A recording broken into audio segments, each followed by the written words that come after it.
Over Memorial Day, as America paid tribute to those heroes who fought and died so that Gretchen Whitmer could become the fascist queen of Michigan, a controversy broke out over Donald Trump's new press secretary, Kayleigh McEnany. At a press conference with journalists and other Democrats, Ms. McEnany was asked what time it was, whereupon she drew a samurai sword and, in a series of motions too swift for the human eye to record, she dismembered the entire White House press corps, leaving them a mere collection of bleeding torsos, writhing and shrieking wordlessly on the floor, which actually raised the intelligence level of their questions. Ms. McEnany then lifted a flamethrower and reduced what was left of the journalists to a pile of ashes that blew out the window into the Rose Garden, where they acted as mulch, thus performing a useful function for the first time in their lives. Chris Wallace of Fox News said Ms. McEnany had overreacted, saying, quote, "Back in my day, when the press corps was interrupting Ronald Reagan's struggle against the Soviet slave empire by calling him a warmonger and an idiot actor, we would not have allowed anyone to suggest we were a bunch of biased and intellectually corrupt enemies of truth and decency, no matter how true it was. Now, when the press corps is covering up for a senile hologram who hasn't spoken an honest word in decades and then shouting meaningless insults at the president during a crisis, I find it intolerable that we've been caught in the act," unquote. In another incident, a reporter questioned the president's demand that governors allow houses of worship to reopen, whereupon Ms. McEnany raised her staff and unleashed a series of plagues on the entire journalistic community. Blithering Prevarication III, the editor-in-chief of the New York Times, a former newspaper, said the action was completely uncalled for. He then continued to Arlington Cemetery, where he and the rest of the Times staff spent Memorial Day spitting on the graves. Trigger warning, I'm Andrew Klavan, and this is The Andrew Klavan Show. Hunky-dunky, life is tickety-boo. Birds are winging, also singing hunky-dunky-doo. Ship-shaped, ipsy-topsy, the world is zippity-zing. It's a wonderful day, hurrah, hooray! It makes me want to sing. Oh, hurrah, hooray! Oh, hooray, hurrah! All right, we're back for those few of you who survived a long Klavanless weekend. You can always go on my YouTube channel. We've now got 45,000 subscribers. We want to get that up to 50,000 if we can, maybe by the end of the week, even though it's a short week. Let's do it. We're watching your comments. We have one today from Dangerous Spaces. Dear Mr. Klavan, over the last couple of weeks, you have compared Brian Stelter to a woman multiple times. The comparison is highly offensive. No woman has ever become as hysterical, emotional, or irrational as Brian Stelter does during almost every single show. Please consider retracting this unfair comparison. Well, let me issue a clarification. There it is. Let me issue a clarification. I have oftentimes said that feminists have put women in the position of, instead of being great women, they turn them into second-rate men. And I think the problem with Brian Stelter is that he's a second-rate woman. He's not like a woman, right? It's always a problem. Anyway, let's talk about the fact that over the long weekend, listen, I couldn't help noticing this. I don't know if you saw this. I was on social media. There was a lot of rage and tension and hostility, people calling each other terrible things. And I think as we continue to reopen the country and summer comes and we all want to get outdoors, there's going to be some nerves and tension that exacerbate our disagreements. This is the way things work at the end of a crisis. That's when the real tensions break. Chief among our disagreements is the disagreement about where ultimate decision-making power should reside in these United States of America. For instance, if wearing a mask in a crowded store might protect someone you don't know is vulnerable from a disease you may not know you have, I don't think it's a threat to your constitutional freedoms or your human dignity to ask you to put on a mask. On the other hand, if a half-wit putz of a mayor or governor starts threatening you with police action if you don't mask yourself every time you step outside, that's an abuse of power, which actually is a threat to your freedom and dignity. Likewise, if crowding into a house of worship might entail a certain uptick in danger, you should be warned about that. But clearly, it's up to you whether you want to risk that danger, just like it's up to you whether you want to smoke or overeat. There are elevated health dangers out there right now, but the potential emergency of overwhelmed hospitals is past. It's not up to politicians or the press whether we risk our health. It's up to us. This idea that power resides in the individual is the core idea we are fighting over right now across the board. I believe in charity. I believe the government taking my money and giving it to someone else is not charity and reduces charity. I oppose racism, but I believe the government forcing me to hire someone or associate with someone I don't want to does nothing to stop racism and in fact makes it worse. The left has managed the trick of making people think we are immoral because we oppose the government forcing their morality on us. But that is a damned lie. We on the right should focus on the real argument, which is not what's right and wrong. It's who decides.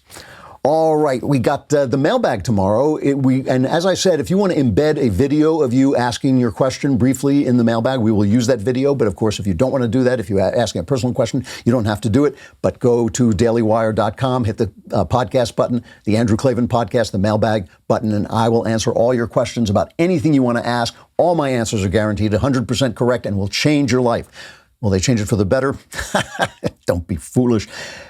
Let's talk about brushing your teeth. You got to brush your teeth, and 75% of us use old, worn-out bristles that are ineffective, and even more people forget to floss daily. You should floss daily. It's really good for you. Good health starts with good habits. Quip makes it easy by delivering all the oral care essentials you need to brush and floss better. The Quip electric toothbrush has timed sonic vibrations with 30-second pulses to guide a dentist-recommended 2-minute routine, and there's even a size-down version designed for kids. Paired with Quip's anti-cavity toothpaste in mint or watermelon, you get all the ingredients teeth actually need and none they don't. And Quip also, the Quip brush head, toothpaste, and floss refills are automatically delivered on a dentist-recommended schedule of every 3 months for just $5 each. If you go to getquip.com/Klavan right now, you'll get your first refill free. That's your first refill free at getquip.com/Klavan, spelled getquip.com/Klavan. Quip is the good habits company. My dentist, my oral hygienist told me that you've got to use these electric toothbrushes, and Quip is one you can travel with. It's convenient, it's comfortable, it looks good. But that doesn't help you to know how to spell Klavan. You know how to spell Quip. But Klavan is Klavan. There are no easy Klavan. I just make it look this easy.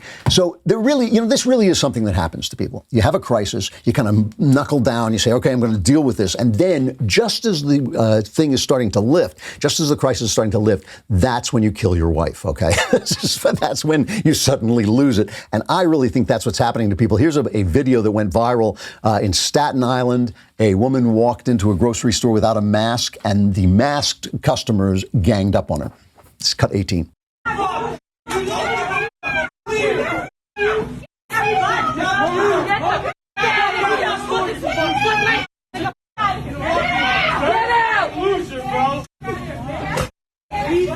Get out! Yeah, grown ass woman that acts like a dirty kid. What do you think? Tree! We couldn't play a lot of that because they were cursing at her. This is the thing. Staten Island is the closest thing New York has to Trump country. It's a conservative. It's the conservative borough. This is not a political thing. But it is funny that when people force you to do things, when the government forces you to do things, you're much more likely to get this kind of anger and rage coming up. Whereas if you put a sign up and somebody in the store says, listen, please, when you come in, it's a closed space, use a mask, people are much more likely to do it. And so this is the kind of thing where I hate to see people going online and declaring that this is like the Boston Tea Party, that wearing a mask is a question of freedom. That's not the question. The question is who decides and how it's enforced and what we're going to do about it. When you have a place in LA where they actually issue a diktat that if you walk outside without a mask, you're going to be subject to arrest, that's a problem. That's a real problem because it's an abuse of power, but it's not the mask. And we really should need to clarify that. Meanwhile, there's some really good signs. The economy is starting to come back. The Democrats are very worried about this. They've been told that this could be, you remember, you get the news here first, right? You get tomorrow's news today. And I told you that when the economy comes back, it's going to become roaring back. And one of the top economists in the Obama administration, Jason Furman, has said we're about to see the best economic data we've seen in the history of this country. And he says, when he was asked about the level of concern among top Democrats, he said they are very, very concerned that the economy will come back. So that's where the real divisions are. The real divisions are the blue states are doing poorly because they have too much lockdown, too many restrictions. It's the red states that are doing well, and that's going to count in the next election. But let's talk about the thing that really got me over this weekend. A moment when two people I actually like, and one I like and admire very much, went after Kayleigh McEnany. Kayleigh was asked, she's the new press secretary, and she has been just ripping the press to pieces. And she gave them a lecture about the questions they're not asking about Obamagate. This is cut number 5. Let's listen to that. I would like to lay out a series of questions, and perhaps if I write them out in a slide format, maybe we're visual learners and you guys will follow up with journalistic curiosity. So number 1, why did the Obama administration use opposition research funded by a political organization and filled with foreign dirt to surveil members of the Trump campaign? Number 2, why was Lieutenant General Michael Flynn unmasked? Not by the intel community entirely, but by Obama's chief of staff, by the former Vice President Joe Biden, by Susan Rice, by the Treasury Secretary. I mean, this is extraordinary. And, you know, if it were political appointees in the Trump administration, I can guarantee you I'd have questions in my inbox right now, but apparently Obama's spokesperson does not. Why was Flynn's identity leaked in a criminal act? It is a criminal act to leak the identity of Michael Flynn to the press, but it happened.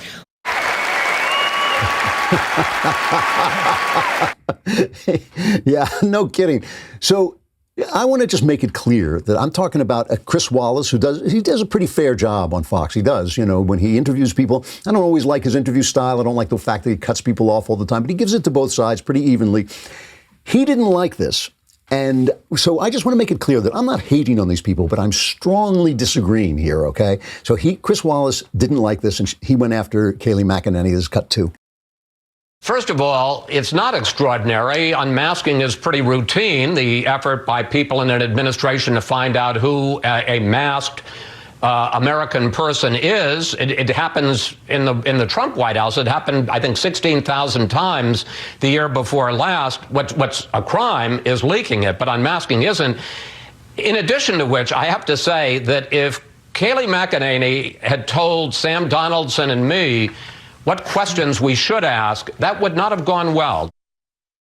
So this is wrong on so many levels, okay? It's wrong on so many levels. First of all, to dismiss Obamagate at this point as just normal unmasking, when the Vice President of the United States is unmasking a guy something like 8 days before he leaves office, when there is now evidence that the Obama administration at least considered withholding information from the incoming administration on Russia over an idea that Trump had colluded with Russia that had already been exploded, that they already knew was utter nonsense. This is a problem. And when Trump taking hydroxychloroquine is a scandal, when him playing golf on the weekend is a scandal, when him putting on his tie or saying hello or saying this instead of that is a scandal, this is a scandal. And the fact that it's not being covered is a genuine problem. Let me just read you some of the things that people won Pulitzer Prizes for in 2017, all right? Officials, went to the New York Times and Washington Post staff for what? For deeply sourced, relentlessly reported coverage in the public interest that dramatically furthered the nation's understanding of Russian interference in the 2016 presidential election and its connections to the Trump campaign, which were non-existent. So this is what they gave to the Pulitzer Prize for. Officials say Flynn discussed sanctions. White House received warning about Flynn. FBI was a pay author of Trump dossier. Sessions spoke twice to Russian envoy. In other words, they gave the New York Times and the Washington Post Pulitzer Prizes for running interference for the Intelligence Committee, which had misbehaved in their investigation of Michael Flynn and the Obama and the incoming Trump administration and the Trump campaign. At the very least, they misbehaved. At the very least, they got FISA warrants they shouldn't have gotten to listen in on Americans, and then leaked information to the press, which dutifully recorded that information as if it were sourced news story instead of a leak to protect the butts of the misbehaving intelligence community, and you got a Pulitzer Prize for that. And then you're telling me that Kayleigh McEnany shouldn't be lecturing the press about what they cover? Plus, Sam Donaldson, who used to scream at Ronald Reagan, and he used to do the thing that now they do at CNN, where they just yell at the president, and this is after the Jimmy Carter administration, which damn near drove the country into the ground, which was almost a form of suicide, of Western civilization suicide. they're going to tell me that this is a problem, that she is going after them. No, and the reason he's wrong here is because he's thinking about how it affects the press. Well, we wouldn't let that happen. This is I would stand on my dignity. I would stand on my honor as a reporter.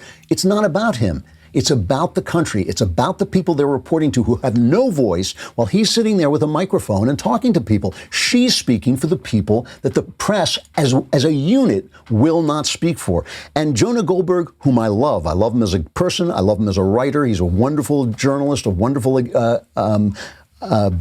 observer of the political scene. His book, Liberal Fascism, changed the game in political discussions. He's an important conservative thinker, but he hates Donald Trump, and he sees this as an extension of the Trump regime. This is Jonah talking about this. And by the way, I'm inviting him on the show to talk about this with me because I just seriously disagree with him, deeply as I love him, truly, personally and politically. I seriously disagree with him on this. This is cut 3. I think her behavior is indefensible and grotesque. And I think that what she has done is there's this cliche in Washington that President Trump wants a Roy Cohn as DOJ, as the Attorney General. What Donald Trump wants in a press secretary is a Twitter troll who goes on attack, doesn't actually care about doing the job they have, and instead wants to impress an audience of one and make another part of official Washington another one of these essentially cable news and Twitter gladiatorial arenas. And it's a sign of the defining of deviancy down in our politics, and it's only going to make things worse. You're wrong. Here's why. No, this is a real problem because if Kayleigh McEnany is a Twitter troll,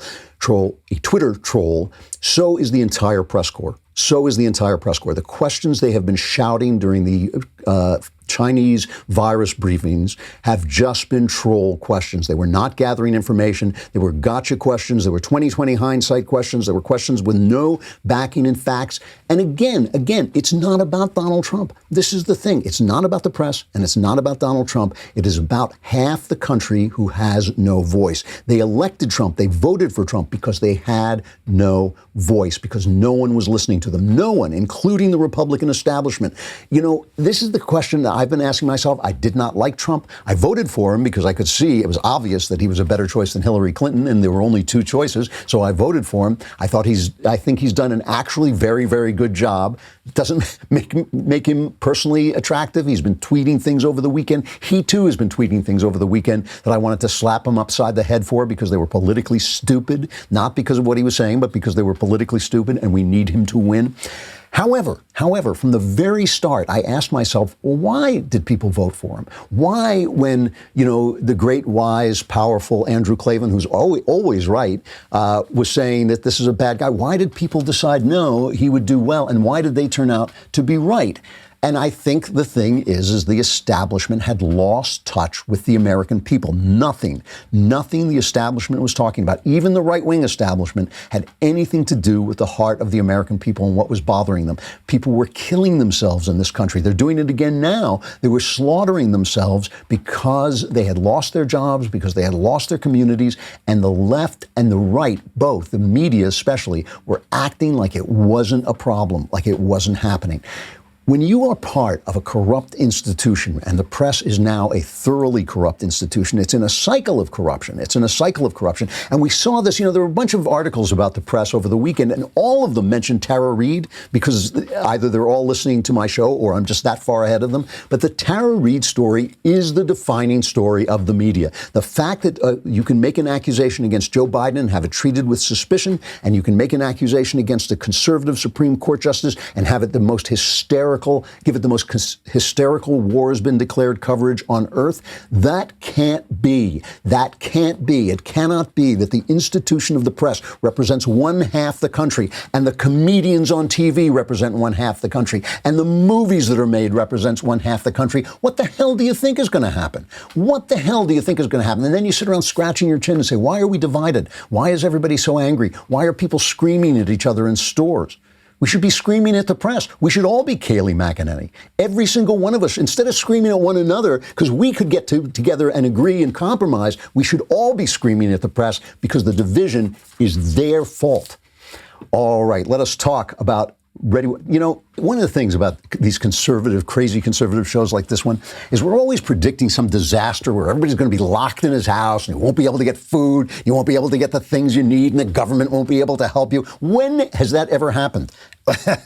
This is why you need ReadyWise. You need to be just a little bit crazy in order to be prepared. You got to be a little crazy, a little right-wing crazy to be prepared for the kind of emergency we've been having for these last 3 months. This used to be Wise Company. They've now changed their name to ReadyWise. They make emergency meals, freeze-dried fruits and vegetables for convenient on-the-go nutrition, and new adventure meals that are good for hiking, camping, and other outdoor activities. ReadyWise meals are easy to prepare. You just have to add water, and they have a very long shelf life, so they're there. When preparing our meals, all you need is 4 cups of water. Doesn't even need to be hot. You pour the food into the water, stir, and cover it. In about 15 minutes, the meal is ready. ReadyWise uses the finest ingredients and latest food preparation technology to ensure optimal taste and freshness, and this food stays fresh for up to 25 years. This week, my listeners can get free shipping at ReadyWise.com when entering Klavan at checkout or by calling 855-474-4084. ReadyWise has a 90-day, no questions asked return policy. There's no risk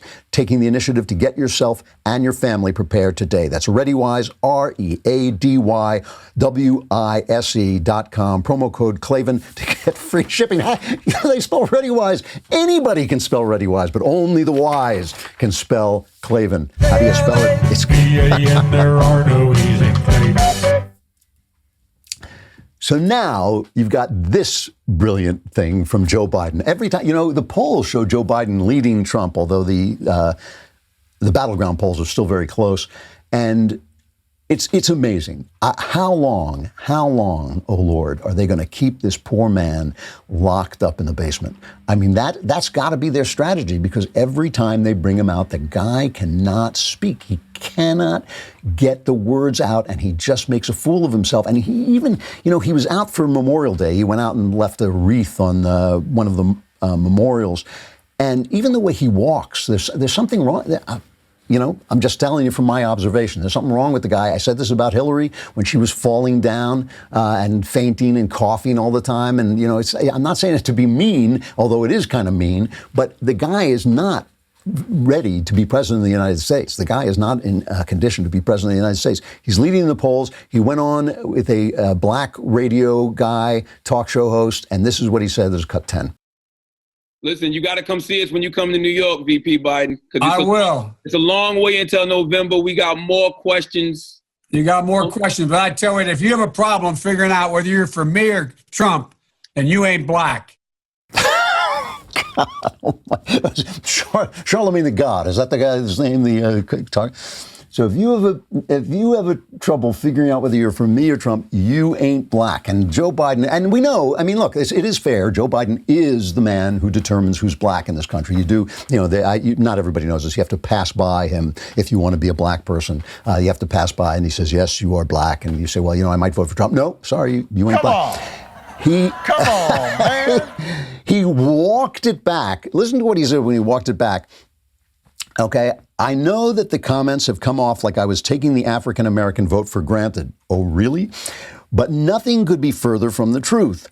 I've never, ever done that, and I've earned it every time I've run. I was making the point that I've never taken the vote for granted, and in fact, I know in order to win the presidency, I need the African-American vote, and it was the driving force, as I said in the beginning of my campaign a year ago, to my being able to win in the first place and win the primary, and it is going to be critical to my winning the presidency. Did you hear the words, I'm sorry I said that in there? I didn't hear those words, but you think this didn't matter to the Democrats. They came on in force to defend him and to announce that his apology, which I didn't hear, that his apology was enough. It was a make-believe, it was an invisible, silent apology, but it was enough. It was there. It was, what can I say? It was an ideal apology. An ideal apology didn't exist in the real world, but the idea of it was in the mind of God, and therefore that he's in the clear. This is cut 7.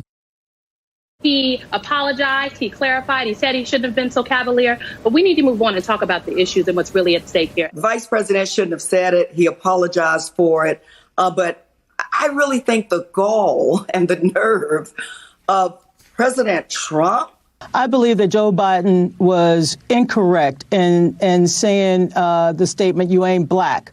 But I also believe that his apology was sufficient. That apology was given swiftly. He was saying, "I'm sorry, I was being too cavalier. I apologize." To his credit, Joe Biden recognized within minutes that he had gotten carried away. I think he has apologized, and he should have apologized. It was like, one of those jokes that just falls flat. It was almost the end of the interview, and you need to understand the context. I mean, Biden made an error.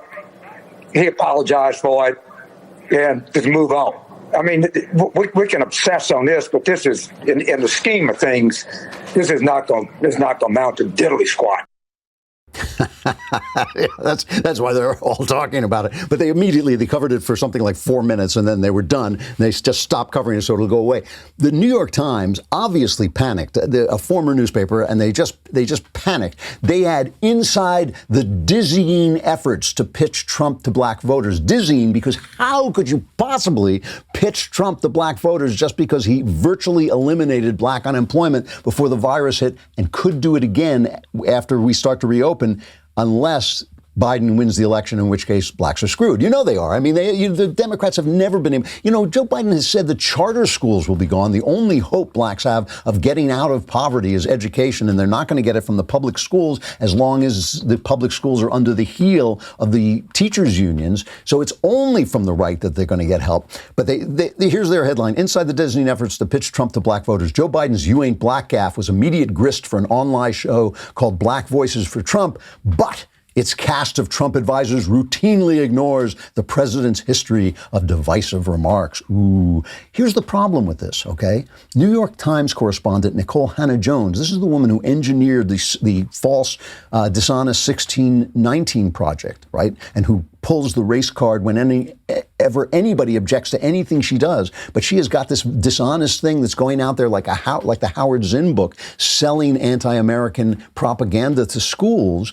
She said, she went out and sent a tweet saying, well, there's a difference between being politically black and being racially black. I'm not defending anyone, but we all know this and should stop pretending. She later deleted the tweet because she said it wasn't clearly written because it told the truth. I would have obfuscated if I had known what I was doing. Jamel Hill of The Atlantic, the issue wasn't what Joe Biden said because it was accurate. It was accurate. The issue was that it came from Biden. It also was clearly a joke that didn't land. But I'm wondering where all this outrage was yesterday when the all-president declared his public devotion to a Nazi sympathizer. See, here's the problem. We have a problem in this country. It's not actually a race problem. It's a freedom problem. The races have problems, and the black, we'll call them African American. I hate that phrase. Let's call them black Americans. Black Americans have a special set of problems that is long-lasting and entrenched. And one of the problems we have on the right is that the left describe some of those problems more realistically than we do. When a black person says, there's such a thing as white privilege, I believe that. When he says police treat me differently than they treat you, I believe that too. I may think there are different reasons for those things than you do, but still, I'm not going to deny your experience. I mean, I'm not talking about that lived experience, which is just any phony thing you happen to say. I'm talking about the real experience of actual human beings who are our fellow Americans, who are telling us that things are bothering them that we on the right should listen to. I'm willing to listen to that. The question is, how can we solve those problems with freedom? And the reason, and maintain our freedom. And the reason that's a question is because if you want in on America, if what you're saying is America isn't including you, it's not inclusive, you want to be included in America, not in something that's no longer America, because in including you, we destroyed it, right? That doesn't make any sense. So when the left tells us, you have to give up your right to association. You have to hire who we say you have to hire. You no longer own your business and control your business if we deem that you have some kind of racial animus going on. We now control your business and what you should do with your business, which is essentially what has happened.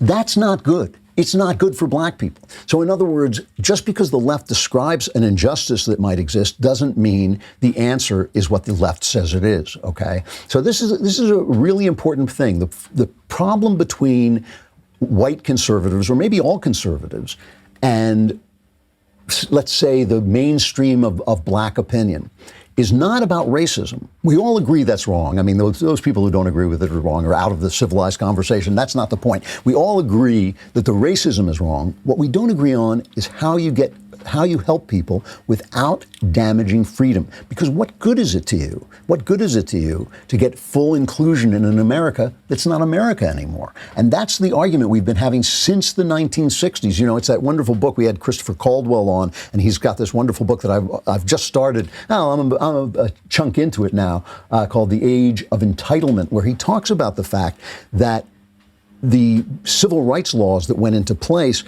destroyed some of the rights in the Constitution and now constitute a parallel Constitution that cannot be melded with the Constitution that originally got us to where we got, right, to the heights of greatness that we actually did reach in the 60s and 70s. And so the fact that blacks said, you know, we were excluded from that was true. Right? That was true. The fact that blacks say, well, still there's prejudice against us, still we have terrible problems in our communities, we all know that's the case. And I think that too often we on the right say, well, you know, if you just, don't have kids out of wedlock and you just go to school and you just do this, you know, in a completely dysfunctional neighborhood where your parents aren't there and the schools are crap and the gangs are out there, the only place you can belong, that's not that easy to do.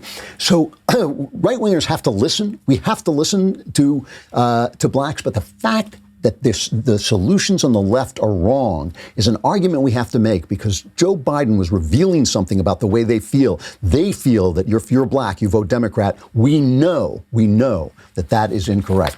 All right, we got Arthur Brooks coming up in just a second, but first, you have got to, do you have your leftist tears tumbler? Because hopefully you are going to need it as the election gears up and as we get to see a little bit more of Joe Biden and people say, oy vey, Joe Biden, which is what they're going to be saying. We have a deal where you can get 2 leftist tears tumblers, and again, they are solid gold and diamond encrusted, except for the only exception to that is that they're not, but you can get 2 of them if you get an All Access membership. All Access is our highest premier level of membership. All Access members get to participate in All Access Live, which I'll be doing, I think, this Thursday, which is interactive programming where you get to come on and ask questions, you get to be in the mailbag, you get all the good stuff that we have to give you, plus 2 leftist tears tumblers. So you want to come to Daily Wire and subscribe. It's dailywire.com/subscribe, and you get 15% off with coupon code Klavan. Now, you must do that, or else people will come to your house and do terrible, terrible things, because otherwise Knowles will have more subscriptions than I do, and I'll be forced to kill him. And that would just be a terrible, terrible thing. So subscribe under the name Klavan, and you will get 15% off. If you subscribe under Knowles, it's 75% more. All right, coming up, Arthur Brooks.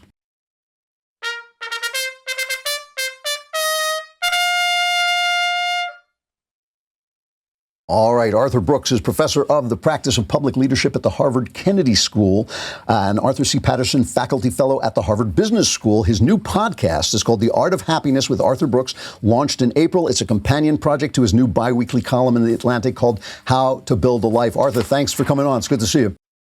Good to see you too. How are you, sir? I am doing very well. You know, I saw what I think was your maiden speech when you were president of the American Enterprise Institute, and I actually came up to you afterwards and told you that I thought you were going to be a big deal, which you have become. And, one of the things I've noticed, I mean, you've entered the public scene as essentially as a conservative, but you have a different voice than a lot of conservatives, and you seem to be moving into something more general. Are you leaving the conservative fold, or are you trying to reinvent it? Well, the truth is my views are my views, like yours. I mean, you've had all kinds of different careers. You're very, very well known as a writer.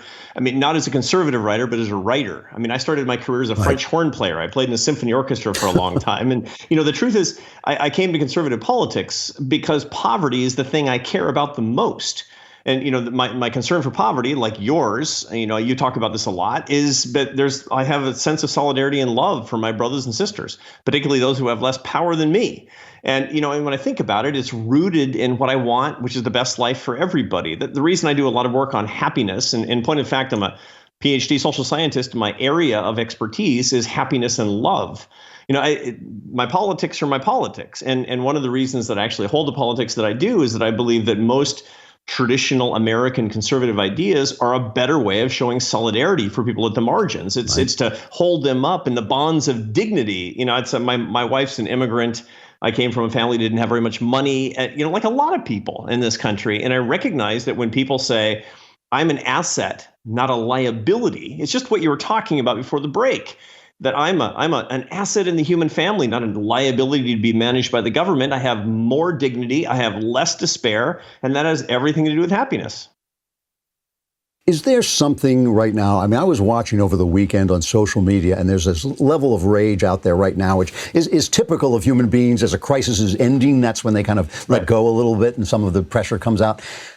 Is there something in politics itself, in just the very act of politics, that is antithetical to happiness? I mean, can you be a political person and a happy person at the same time? Yeah, it's a great question. It's such a great question. And, I thought about this a lot. I've actually done a little research on this. And one of the things that I've found is that the more time you spend paying attention to politics, the less actually informed you're going to be. You will know less if you spend more time reading about politics. I know it's paradoxical, but the reason is because you'll be stuck on websites and you'll be stuck on cable news where you're being indoctrinated. You're actually not being informed very well. That's number one. Number two, the more time you spend paying attention to politics, the more obnoxious you'll become, even to people who agree with you. And so people who are just really super into politics, nobody likes to have them around. And number three, you will become less happy.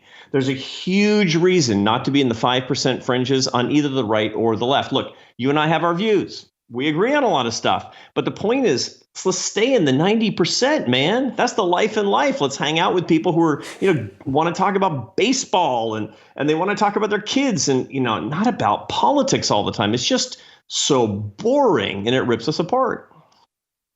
Let me play devil's advocate here, because I know what a lot of people think when you talk like this. And the activists on the left have a lot of power. The people, the activists on the right, the 5% on the right tend to be in the comment section of the Breitbart website, where the far left tends to be in Congress and sometimes in the White House, and especially in the media. So what people feel is they feel like, hey, I can't turn on a late night comic without hearing my political views insulted. I can't pick up the New York Times. I can't watch network news without hearing my political views insulted. I send my kid to college. I scraped and saved to send my kid to college, and he's taught that America is a terrible country. And then you tell me that I'm the one who's not supposed to fight back, right? Is there some way to engage with the activists and yet remain in touch with the mainstream? I mean, I really do believe that 70% of the people in this country could agree on 70% of the issues, which is a pretty good number. Is there a way to engage with those people and yet fight back against the sort of wave of the extreme left? Yeah, I think there is, actually. And the way to do it is not by using our values as a cudgel, but rather to use our values as a gift. People do this all the time. I have these deeply held values and I use them as a weapon. Well, you've eviscerated the value of your values. I mean, unless they're a gift. Look, I consider the things that I think politically and religiously. I mean, I have deeply held views. Man, these are my gift to you if I share them with you. If I beat you over the head, look, nobody in history has ever been insulted into agreement. And we do not have coercive power over each other. I mean, people's like, I'm going to win the Senate. I'm going to win the House. I'm going to win the White House. I'm going to pack the Supreme Court, and we're going to have 100 years. It's not going to happen. That's not the way the system is set up. We got to persuade each other, and we only persuade each other with love. It's the only way it's ever happened, and it's the only way it ever will. I agree with what you're saying. I really understand what you're saying. Let's talk about happiness. Happiness is always a kind of strange thing. Whenever I read polls about happiness, I'm always thinking, well, I'm happy on good days and I'm not that happy on bad days. Is that what you're talking about? Is you're talking about the happiness that comes and goes, or you're talking about something deeper? It's something deeper than that. I mean, it's basically the term of art for those of us who are social scientists is subjective well-being. And that means basically I say, hey, you got good days and you got bad days, but all things considered, how happy would you say about your life? And it's incredibly stable, and it actually can measure a lot. And that's really what I'm talking about. And you find that most people are pretty happy. About a third are very happy about their lives, and about 20% are not happy about their lives, and everybody else is somewhere in the middle. But it's stable and it's predictable, and we can actually study it. So what's the art of happiness? I mean, you've got a new podcast. It's about happiness. Yeah. What can we learn? What can an ordinary person do? Is there something I can do when I wake up in the morning that actually will increase my chance of being happy? For sure. Now, the first thing is that a lot of people think they have more control over their happiness than they do. 50% of your happiness is genetic. Sorry, I wish it weren't true. It's actually kind of different. Your mother did make you unhappy. Yeah. And then the other half is split between circumstances and habits. Now, people are always trying to mess with their circumstances. If I get that girl to marry me, if I can get my bachelor's degree, if I can get into law school, if I can get that promotion, then I'll finally be happy. Wrong. That stuff is transitory. It doesn't last. Circumstances, good and bad, they bum you out or they make you happy in the very, very short term, but they never last. And the reason is for something that we call in the social science world homeostasis, which is to say we have to readjust back to our baseline or we'd go insane.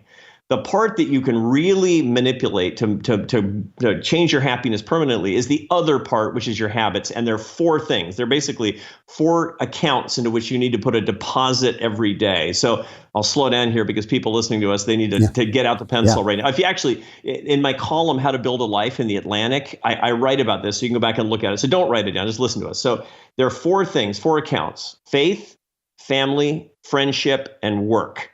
And the work part has to have only 2 characteristics. It's not money, it's not fame, it's not power. It's earning your success and serving others. That's it. And that means earning your success is accomplishment. That's the reason that capitalism is the best. It's because it's the best system that allows people to earn their success. But you also have to serve others. Just making a bunch of money or exploiting other people or cheating other people, it doesn't work. So faith, and a lot of people neglect that. Right? But faith does not necessarily mean my faith. I'm a Catholic. I recommend it to everybody, but it's not the only one. You have to have a sense of the transcendental, something bigger than you. Why? Because my focus on me, it's so boring. I need something that's bigger, a way that I can serve.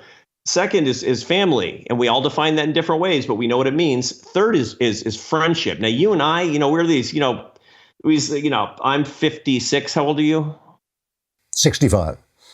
Good for you, man. You look good. You got the same haircut as me. It's awesome. Anyway, so we're effectively the same age. The loneliest people in America are 60-year-old men, 60% of whom say their best friend is their wife. Now, here's the bad part. Here's the bad news. Only 30% of their wives say their best friend is their husband. The loneliest people in America are the people who don't cultivate the skill of friendship, which is deposit. It's account number 3, and the last is work. So at the end of each day, we should do this little examination of conscience. And this is a direct answer to your question. What can everybody listening to us do today to improve their happiness? Get to the end of the day with a little checklist. Did I put stuff in my faith account, my family account, my friendship account, and my work account? And it shouldn't all be in the work account. And if we do that, we've got the best shot at living the best life and the happiest life possible. Let me ask you the last question. When you look at the country right now, the division seems so great. The rage seems so intense.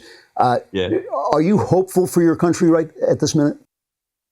Yeah, I'm always hopeful. Sometimes I'm not optimistic, but I'm always hopeful because there are things that can be done and we can do them. I mean, that's the American spirit. That's the spirit. I mean, I'm going to guess that the Klavans didn't come here, as landed gentry.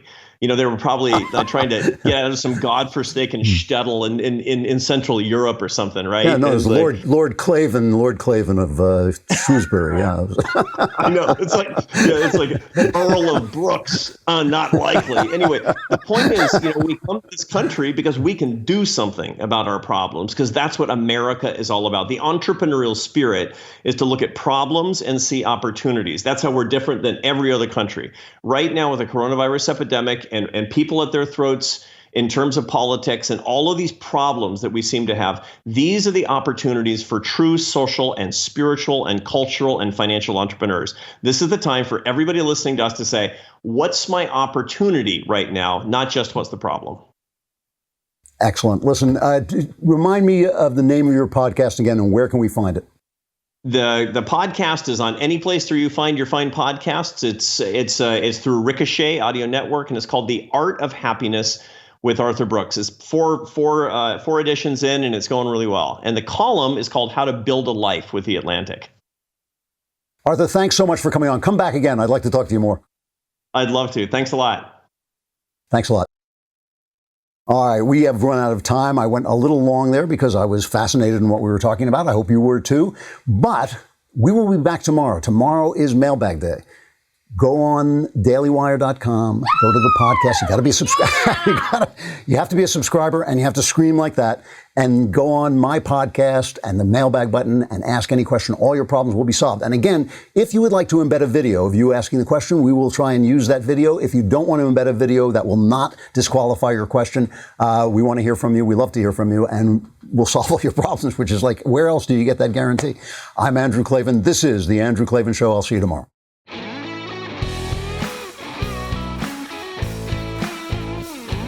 The Andrew Klavan Show is produced by Robert Sterling and directed by Mike Joyner. Executive producer, Jeremy Boring. Technical producer, Austin Stevens. And our supervising producer is Mathis Glover. Assistant director, Pavel Wydowski. Edited by Adam Sayevitz. Audio mixed by Robin Fenderson. Hair and makeup is by Jesua Alvera. Animations are by Cynthia Angulo. Production assistants, McKenna Waters and Ryan Love. The Andrew Klavan Show is a Daily Wire production. Copyright Daily Wire 2020. Joe Biden informs 40 million black Americans that if they support our president, they ain't black. Is Joe Biden a racist? Is Joe Biden a rapist?